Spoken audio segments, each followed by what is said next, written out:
Hi guys, it's James from vanliferesources.com. It's been about a month, I think, since I did the last update video, and largely that's because the weather here has been pretty bad. We've had minus conditions. I've not been able to really put any insulation in.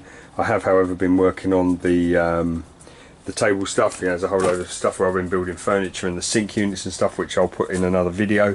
But a couple of bits of big news. So number one is I finally got the floor up, and it was an absolute pig to get up. Every single screw was pretty much rounded off.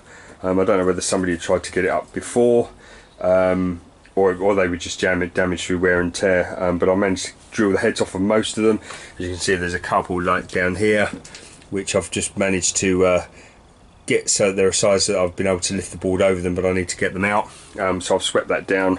We're literally ready there to put the I've got some XPS highly condensed foam. It's really thin. I'll put a picture into the video of that. It's kind of gold backed, and then I'll put some more of the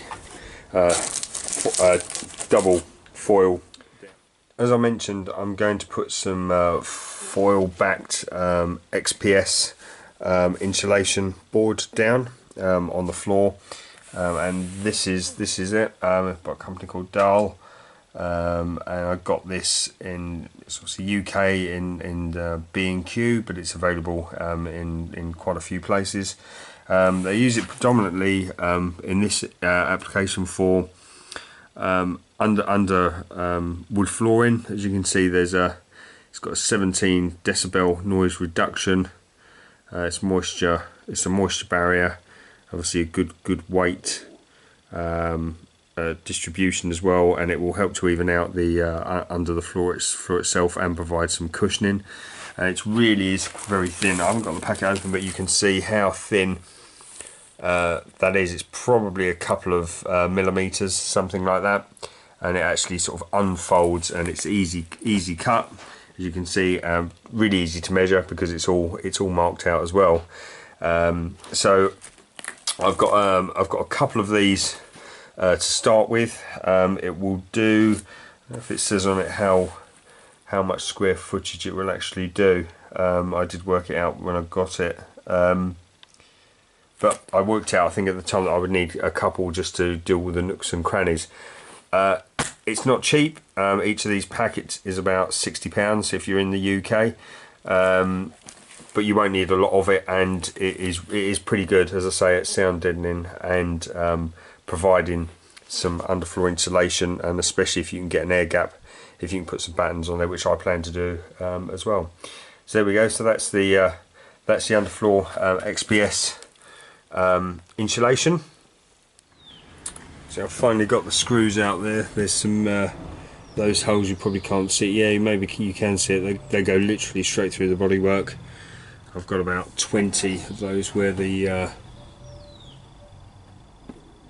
actual panels, the plywood, was screwed straight into the floor.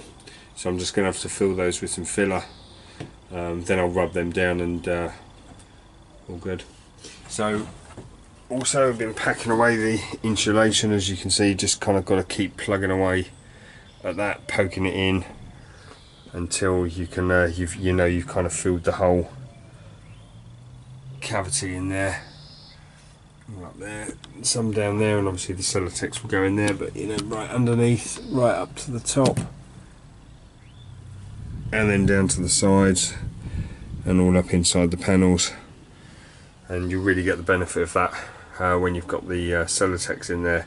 The board's back on, and it's kind of carpeted up. So, but you just have to keep plugging away at it. It's almost like never ending. You pull some off, you put it in, and you keep pushing it up and up and up, and yeah, it just keeps taking it. But eventually you get there, and you kind of feel all of the ends, and it starts to poke out. So the sound deadening panels that I've got on here, I'm going to put some of those actually on the floor, on the bigger areas of the floor as well.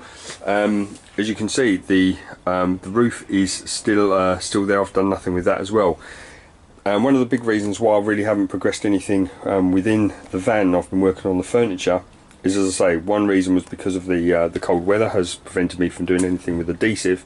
The other thing, which is the kind of the big news for me, is I have decided to go and get a pop top fitted. Now we are at the moment, we're just about the 15th of February, and it's booked in at CC Campers up in Kidderminster, around the beginning to middle of March, date to be confirmed. But it's I've paid the deposit. I'm going to have the Stargazer pop top roof with the bifolding bed up the top.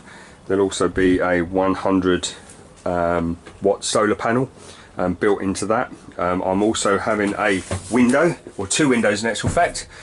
One put in that panel there, which is the front right hand panel, and one will be going in the sliding door panel, which will just, so that'll be quite a big window there. So that window, that will be completely fitted out with a window there, and so that's going to be fitted at the same time.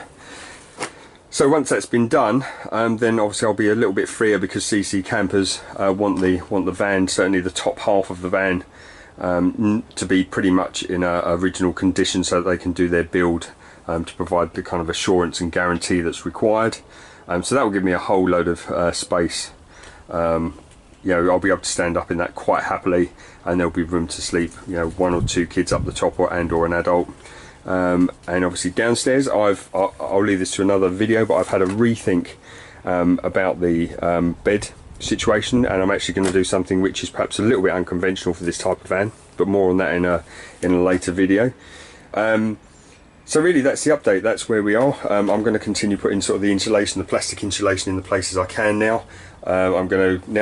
We've got some weather here at the moment which is about 12 degrees centigrade, which is okay for doing some adhesive. So I'm going to go and get the Celotex, and I'm going to start doing the lower part of the van, so the left and the right hand sides, and the bottom quarter over there behind the bed.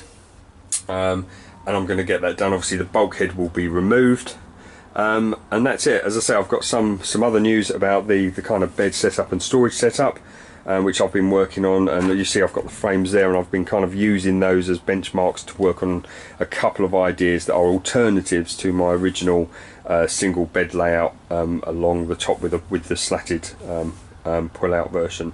And I'll get into that in a bit more in a later video. So that's the update. See, as I said, just to say, the big news is the pop top's going in, and with a couple of windows, solar panel on the top, and the bifold bed, which will come really handy if it's not even being used for bed kind of usage. It will be really handy to store stuff up when we're all parked up. So that's it for this update, guys, and I'll speak to you soon. Don't forget, please like the video, subscribe if you like what we're doing here, and I'll try and be posting stuff a little bit more regularly as I can. Obviously I've got work and stuff in between times, and obviously a lot of this is weather permitting. I have to do this outside, so really appreciate your support, and I'll speak to you again soon. Bye now.